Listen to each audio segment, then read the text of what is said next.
2025 का चुनाव किसके नेतृत्व में आप लोगों को मंजूर है? ये जो विपक्ष के लोग हैं इस तरीके का अफवाह लाते हैं। लेकिन चुप्पी तो अमित शाह ने शादी थी, विपक्ष तो है नहीं, वो चाणक्य कहे जाते हैं राजनीति। 2025 में मुख्यमंत्री नीतीश कुमार जी बनेंगे कि नहीं बनेंगे और उन्होंने मना कर दिया हो। बातें तो ये भी थी ना कि चिराग पासवान भी चुनाव लड़ेंगे विधानसभा का।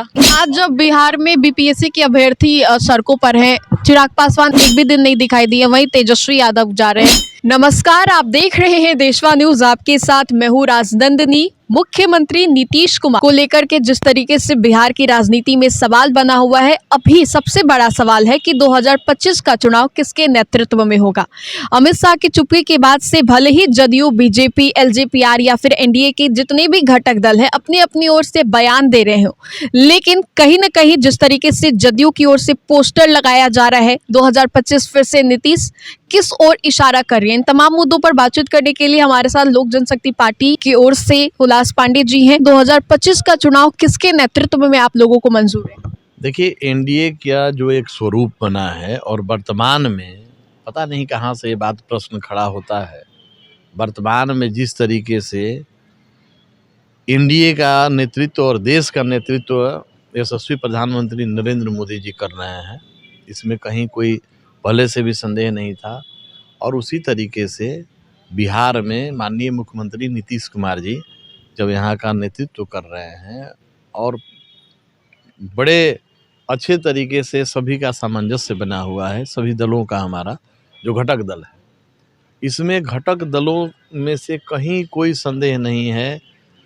ये जो विपक्ष के लोग हैं, जो सत्ता लोलुप लोग हैं, जो सत्ता के लिए विचलित होते हैं, छटपटाते रहते हैं, यूँ कहिए कि बेचैनी है कि कैसे सत्ता में आए, तो वो साजिश के तहत इस तरीके का अफवाह, इस तरीके का न्यूज लाते हैं। लेकिन चुप्पी तो अमित शाह ने शादी थी, विपक्ष तो है नहीं, वो चाणक्य कहे जाते हैं राजनीति। हमारी बात पूरी हो जाने दीजिए। क्या है कि यहाँ विपक्ष इन सब चीज़ों को हवा देकर अपना रोटी सेकना चाहता है, इस बात को फैलाना चाहता है कि नीतीश कुमार जी में सब एनडीए के घटक दलों का आस्था नहीं है, विश्वास नहीं है। तो ऐसे में अमित शाह जी से कब आपने पूछा कि 2025 में मुख्यमंत्री नीतीश कुमार जी बनेंगे कि नहीं बनेंगे और उन्होंने मना कर दिया हो? जब देश के प्रधानमंत्री, बिहार प्रदेश के सभी नेता, सभी घटक दल के नेता, हमारे राष्ट्रीय अध्यक्ष आदरणीय चिराग पासवान जी ने आपके साथ कितने साक्षात्कार में बड़े बेबाकी से उन्होंने कहा है कि 2025 में माननीय मुख्यमंत्री नीतीश कुमार जी के नेतृत्व में हम लोग बिहार में चुनाव लड़ेंगे। तो हमारी पार्टी, हमारे पार्टी के राष्ट्रीय अध्यक्ष और हमारे दल के एक एक समर्पित साथी कार्यकर्ता इस बात के लिए तैयार हैं कि 2025 में माननीय मुख्यमंत्री नीतीश कुमार जी के नेतृत्व में चुनाव लड़ा जाएगा। और बीजेपी की भी बात करें, जदयू की बात करें, तो सभी दलों के लोग माननीय मुख्यमंत्री जी के नेतृत्व में 2025 के चुनाव की तैयारी में है। और ऐसे में आप देख रहे हैं कि माननीय मुख्यमंत्री जो यात्रा पर निकले हुए हैं, जिस तरीके से जनता के बीच जा रहे हैं कि अपने किए गए कार्यों की समीक्षा करने के लिए पंचायत स्तर तक, गांव स्तर तक, तो ऐसे में जनता का भी अपार समर्थन मिल रहा है। और बिहार को विकास के पथ पर लाने वाले नीतीश कुमार हैं।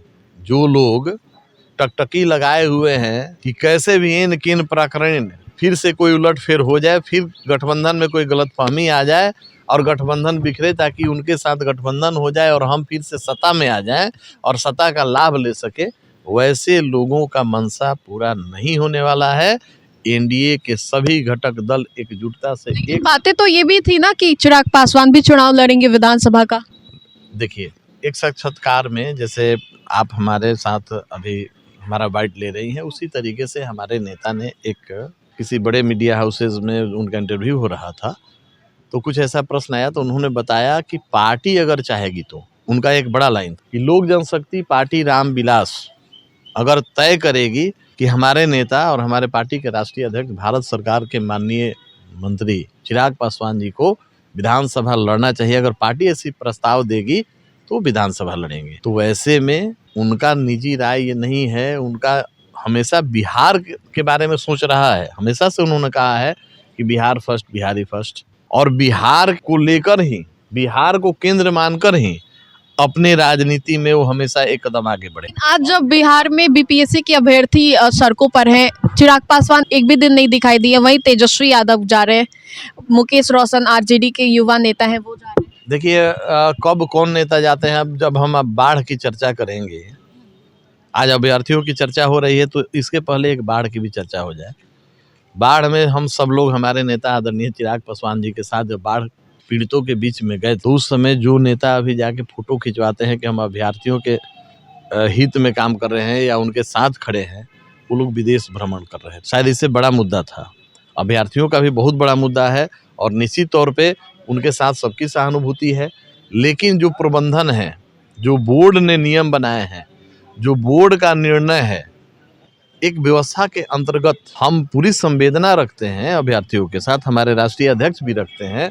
और ये कोई जरूरी नहीं है कि हम आपके साथ जाके खड़ा होकर फोटो खिंचवा ले तो हम आपका समर्थन चाहेंगे। चिराग पासवान हम वही बात कर रहे हैं कि हम जाके खड़ा होकर फोटो खिंचवा लें तो हम आपके समर्थन में नहीं तो हम आपके विरोध में, ये कैसे तय होता है? जहाँ एक तरफ आप भी जानती हैं कि राष्ट्रीय अध्यक्ष आदरणीय चिराग पासवान छोटी बड़ी हर घटनाओं में और वैसे जगहों पर हमेशा पहुँचते रहे, बिहार के हर कोने कोने में, तो ऐसे में अभ्यर्थियों से उनका कहीं से ये नहीं है कि हम अभ्यर्थियों से अलग हैं, लेकिन जो व्यवस्था है, व्यवस्था के अधीन हम सभी हैं। जो निर्णय होगा वो सबके हित में है और जो व्यवस्था ने निर्णय किया उसके अनुरूप, संविधान के अनुरूप जो व्यवस्था दी गई है और उसके अनुरूप जो नियम बने हैं उसके अंतर्गत सभी लोग आते हैं।